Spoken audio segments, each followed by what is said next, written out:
I realized that also a photograph, in a photograph you can have so many, you can identify materials. So you can do that separation, that I was talking about.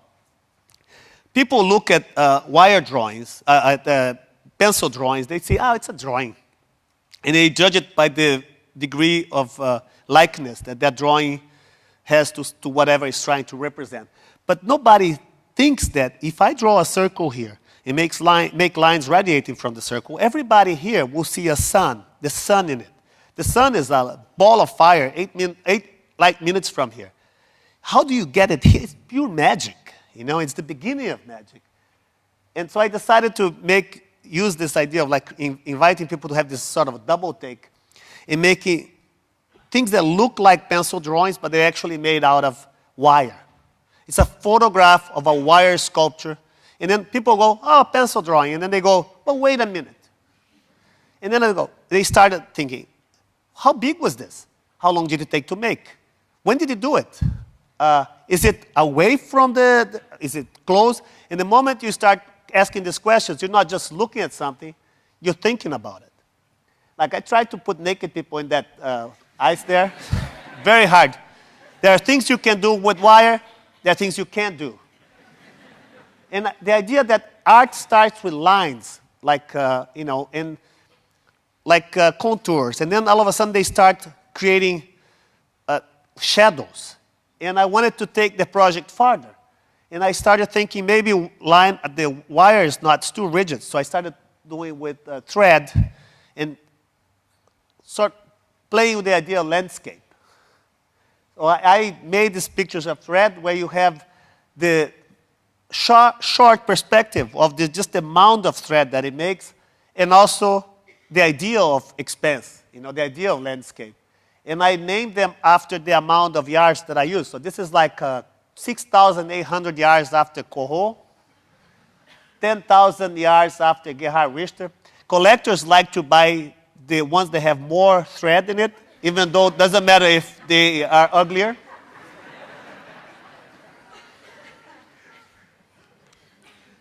Well, from lines, representation evolved into pointillist, which is pretty much the language of photography. I think because of the fact that I was doing photography, I started thinking about the negative.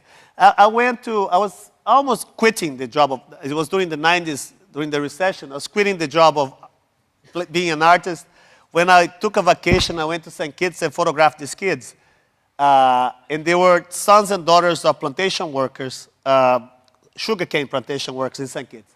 When the last day that I was there, one of them took me to meet their parents. And I saw, these are very sweet, beautiful children. And I saw these grown-ups, they were very sad, tired, weary people. And I realized that something was taken from them. When I came back to New York, I realized that it was sugar that was taken from them. Then I put black paper and I put the sugar in and I realized that it was easier than to do it with the pencil because you don't have to erase anything. And it'll go like this, and it was sweet, nice. But creating another layer in the way you perceive the pain. It's like when you make another obstacle in the easy reading of an image, makes you more aware of the processes that take you to the grammar, everything, all the mechanisms that work behind the representation. And I thought, well, it works with sugar. It may work with other things that have a taste. But sugar, it's simple. Why don't I try chocolate, which is complicated? Chocolate, it's an invention both industrial and cultural, because chocolate makes you think of obesity, makes you think of guilt, makes you think of, it's a very scatological. It's probably Freud would know why people like chocolate. So he was my first subject. And I made also this, I used to make, you can only draw with chocolate in a period of 1 hour before it dries, because I wanted to be liquid to justify the photographic act, to look like an accident. And then, so I had to draw things very quickly. And it was different than the other stuff that I had took so long to draw. Jackson Pollock probably, could explain also this gooey pleasure. Totally animal. Crowds are incredible because, and I draw very small and then I'm photographed with an 8x10 camera and makes very large pictures, so it's very strange. And when I draw from the right top corner, left top corner to the right bottom. It's late. And this is a picture. I love crowds because, in New York, if you say, I'm an artist, the next question is like abstract or representational. It's like you cannot be both of them. Cannot be bisexual in this. So, and I find it funny because when I go to sports events, like here, it's too small. But, a face is the most emblematic representation that you can think of. It's the first representation that you can actually absorb, face of your mother or face of your father. And then you see, in the crowd, you see faces, and then all of a sudden they become just texture. When do that happen? When do we stop seeing representation, something that has meaning? And and this was like a very strange sports event because there was like people who were rooting for the team and people who were rooting against it. And something happened, maybe a goal. And there were sad and happy people. But drawing fast, some people that were happy became sad. Some people who were sad became happy. I'm going to go fast here because I'm going to go quick. This is Piranesi's prisons made out of thread too. This details of, but I used pins. In the pictures, you can see the camera and myself in every single pinhead. Sometimes there are like 5,000, 6,000 pinheads for each one of them. I like to read magazines, and every time I go in a plane, I get everything that I can buy and carry. And I keep seeing these people in the magazine, and I feel that I know who they are. So I went to, my film going to the Oscars, and I went to the Vanity Fair party, and I was in a party that I knew everybody, but nobody knew who I was. And I felt like saying hello to everyone. But when you see somebody in a magazine, it's like, it's very fragmented. You see little things. So I decided to do something similar. And it was also a visual exercise because, from where you look at these pictures, each dot, which is like done with a hole puncher, accounts for about 3 or 4 degrees, which is actually, we see in focus with foveal vision. So you get, it's very truncated the way you look at these pictures. So it's very hard to look at them. I went back to this recently, but this is the long version. You see, I worked a lot. This is bugs. And I got a bigger studio, and then I realized that I could do bigger things. But I wanted to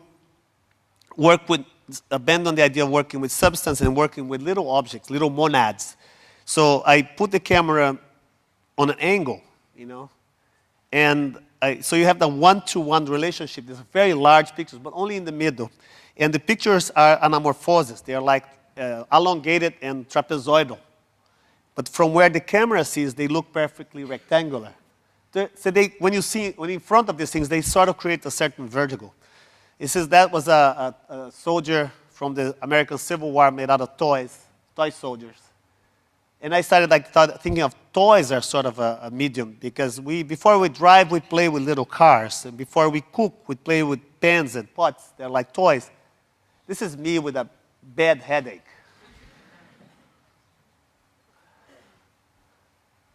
And these are all series of, a collector of mine invited me to go to his place on 47th Street, and he said, do you know diamonds? What do you know about diamonds? I said, not much. I didn't grow up around these things. And then he put a whole bunch of diamonds in my hand and put a light in it. I immediately got like, wow. And then I started to draw, and my first idea is like, maybe I can draw like somebody being mugged, or a crack addict or something like that. But then I thought it was too sophomoric, and maybe I should just go all the way with the idea of the sales pitch of the diamond. The advertising guy, the advertising man, his name is Ayer. He saved the diamond industry with a slogan, "Diamonds are forever," because he associated diamonds with moments in your life. It's like the same thing as the chocolate. It's a very complex from the cultural perspective, very complex material. No? Diamonds are forever. So is granite.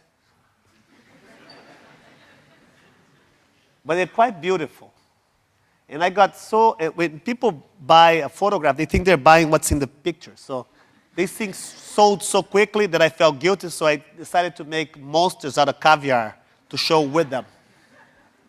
And because diamonds is about what's eternal, and monsters about what's always changing. You know, monsters always have identity crisis, they're changing to something else. They're very unstable. The only monster that's stable is the Dracula. But that one, what's his name? Christopher Lee, right? He was very happy being Dracula. This guy,